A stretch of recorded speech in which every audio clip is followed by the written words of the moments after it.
look at the dragon up there. If you like ARPG games like Wolcen or any other kind of ARPGs, build guides and stuff like that, remember to subscribe to my channel and I will just see you in the video. Go!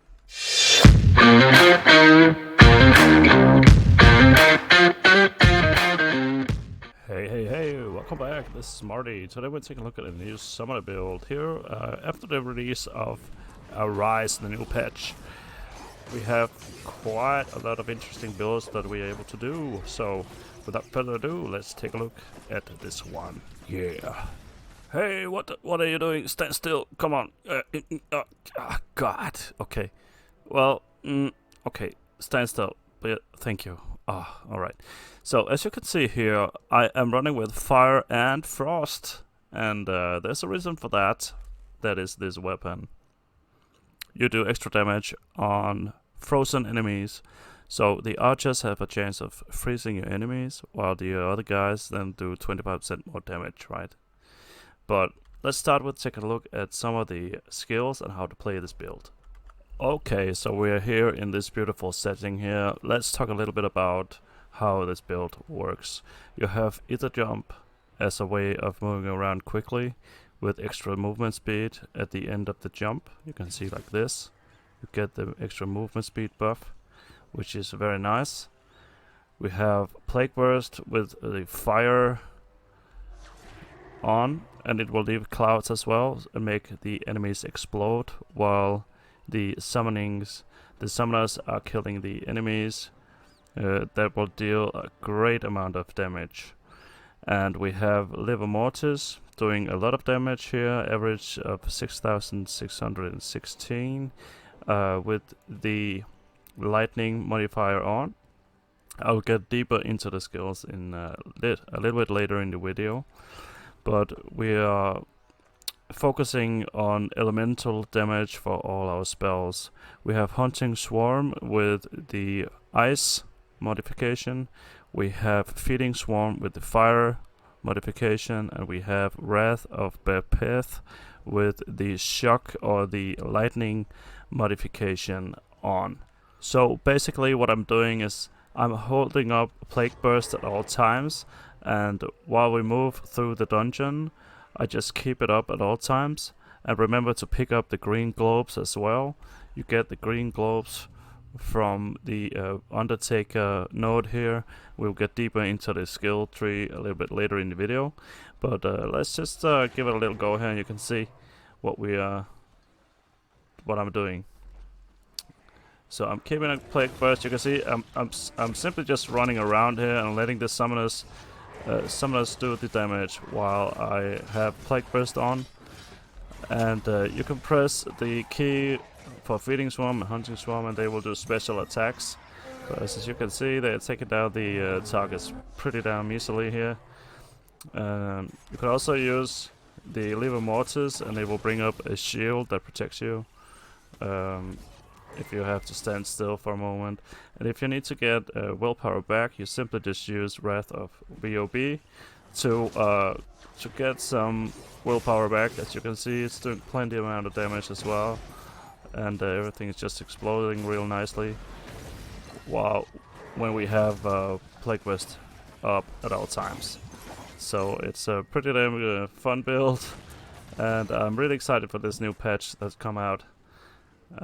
But anyways, you will get the Immortal Offering here. Get as many different kind of elemental damage types as you can, right? To get all the different damage buffs here from Immortal Offering.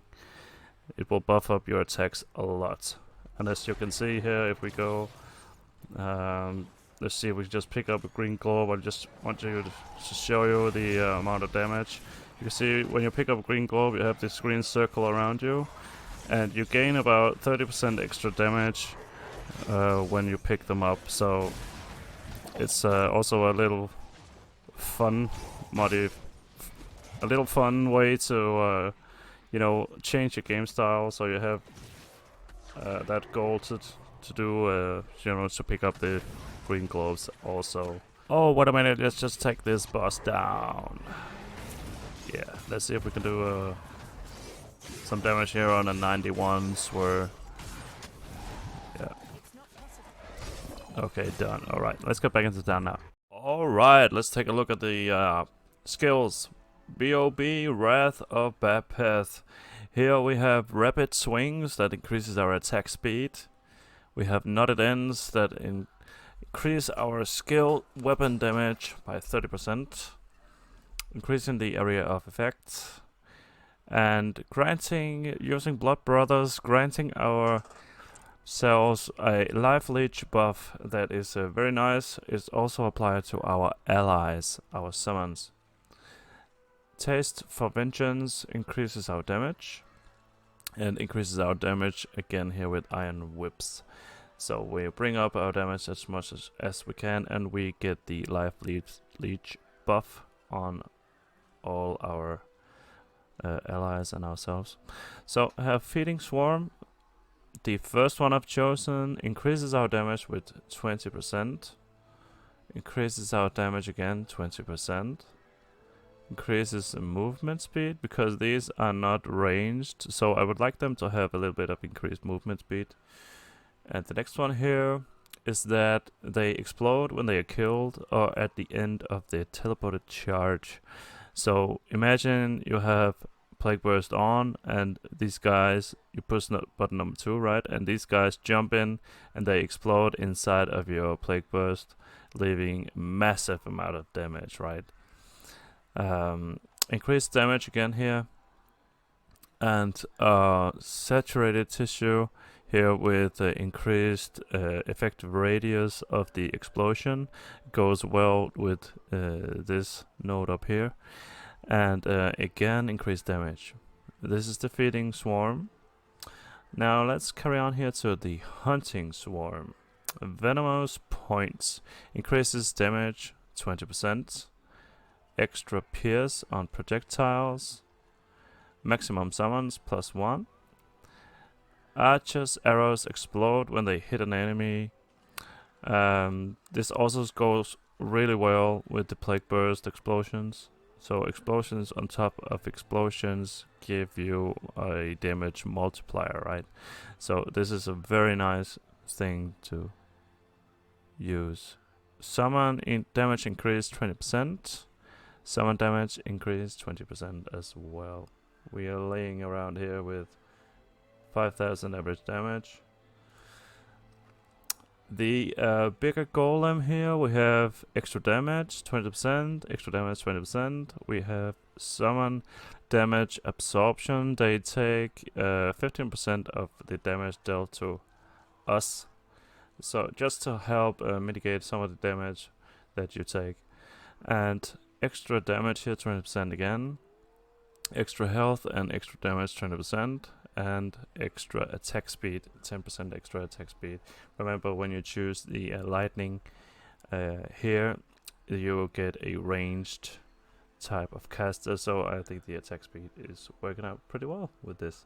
Now, for the Plague Burst, increase area effect, plus 40% ailment damage, ailment chance multiplier. We want to be able to you know, put on burn and stasis as much as possible.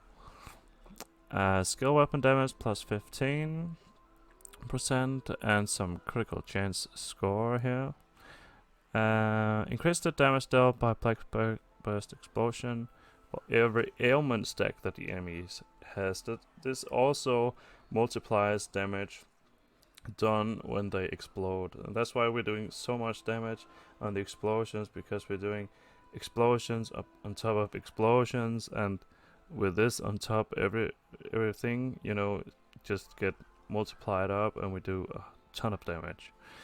Critical damage plus 25%, increase the damage dealt by someone's explosions. This also increases on top of, you know, increases the damage dealt by Plague Burst in general. Now, last one, Ether Jump. Willpower cost reduction. Increases the maximum range, and gives a little buff whenever we use teleport. Increase the maximum range of either jump, reduce the cooldown, and extra willpower for every enemy that we travel through. Removes all crowd controls effects. And the last one here is that we increases our movement speed after using ether jump, simply just to be able to clear dungeons faster. Now this was the skills. Let me know if you have any questions. Let's carry on, take a look at some of the gear that I'm using. So let's take a look at the gear right now. Okay, this is just some of the stuff that we picked up from the dungeon. Never mind about this. In general, you want to be using gear that adds elemental damage, because we are focusing on the elemental range of damage ailment types here. Damage ailment types done by spells. The only one that's doing damage by attacks is your Wrath of Bapeth here. So add as much damage as you can to elemental damage, and add as much damage as you can to spells, because the summonings here, they are tagged here with spell and summon. So when you add spell power, you add power to this. Now with that said, it also scales with your weapon. Some of the changes that have been made in the latest patch here, make sure that your summons also scale with your weapon. That's why I chose to use this weapon, as I'm currently level 68. This is a pretty powerful weapon that has a lot of extra damage, also fire damage for elemental. So it was pretty good to use for this build. Now you can use any other kind of weapon as well, but try to get one where you add elemental damage to your attacks. That will do some extra damage here for your Wrath of Bapeth, but yeah, make sure in general that you add damage to spells. I have some of both here, and yeah, I'm just gonna hover over some of my gear here so you can see what I'm using. You can pause the video and you can take a deeper look into the different stats, but you need to add damage to spells and elemental in general to buff up the damage here. The summons also scale really well with material damage, to be honest. So if you can see I got some material damage here on this necklace. So if you can add some damage to that, that will probably also, buff up some of the damage here. I'm looking at the summon average damage, the bottom line here, to see whether or not a piece of gear is better or worse than the old one. You can see the number go up or down when you change your gear.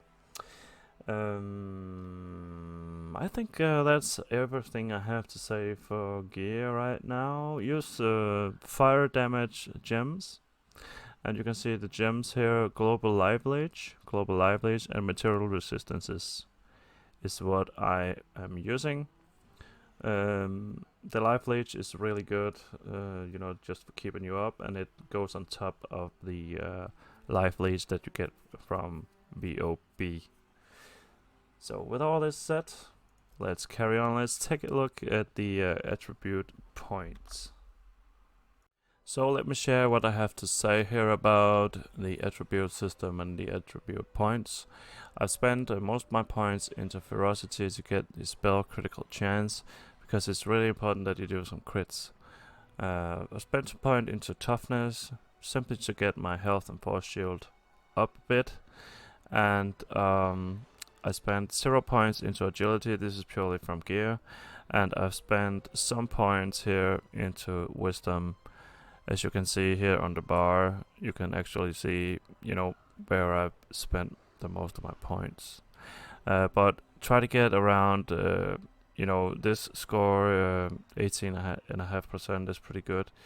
It makes your ailments stick pretty nicely to the enemies.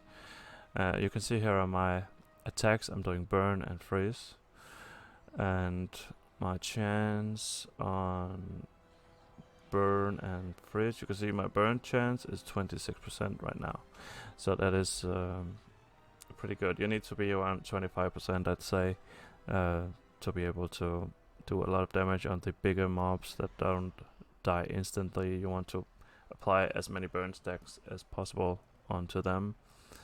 But that comes, you know, as you progress and as you get up into higher dungeons, you need to use the elements to make it work. We made our way back into the throne room here. Let's take a look at the Gate of Fates for this build. Now, I've chosen to go this way down, picking up some critical chance and critical damage here. Also into the assassin tree, grabbing up the critical damage multiplier, which gives us a lot of extra damage. Yeah, also when we pick up the green globes. But yeah, here we grab up some material damage and some global damage, which is critical damage, which is always good, right? Down into the Child of Fury here, picking up all the fire damage that we can. Just pick up the fire damage and then pick up this node here, so that we apply these burn stacks on the enemy. We have a chance to consume them and do extra damage, so per consumed stack, and we increase these stacks here by 5 as well. It does a lot of extra damage, and this is really a fire-based build, you can say, because of the plague burst fire modification, right, and all our elemental damage that we do. So we we can apply one extra ailment here with the Capitalist, with this Capitalist node, and extra ailment damage.